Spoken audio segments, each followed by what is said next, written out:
you were saying that you weren't talking about anyone specific, just for future seasons and later this year. Okay.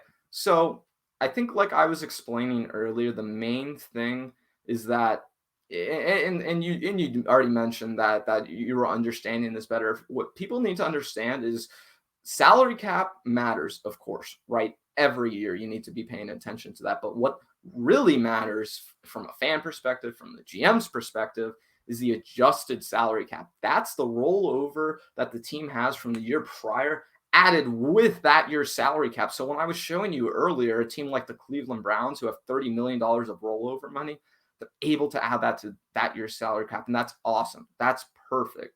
So all these teams, you can really strategically plan out when you're going to pay people. And like I said earlier, the Chiefs did this brilliantly. And I think the 49ers certainly have the option to do that with Trey Lance, with him being so cheap. They need to look at the next 3 years like a contract. Like at the end of those 3 years, that's when Trey Lance stops being inexpensive, right? That's when you have to start accounting to pay him a lot of money. But before then, you pay him almost absolutely nothing. So again, I just want to reiterate on this point. If the 49ers are not going to win the Super Bowl this year, they should create as much salary cap space as possible with Jimmy Garoppolo, with the salary cap space they already have, and let it roll over to next season so that they can spend in 2022 for free agency and just load up their team. Because if they do this correctly, the 49ers could have $40 million more salary cap space than anyone else in the NFL. And that is just if they get rid of Jimmy Garoppolo. So you guys, I see you guys talking about free agency. Oh, what will they do? Can they bring in people?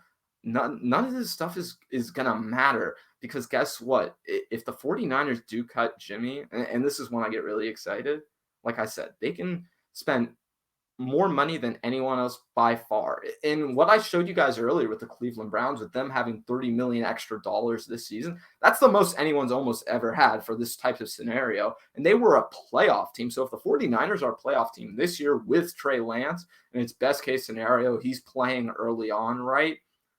It could really work out perfectly to where they can surround a great team around him and just, gosh, I think they could have a way better roster than the 2019 season. So I think it's really important for them to plan this out correctly.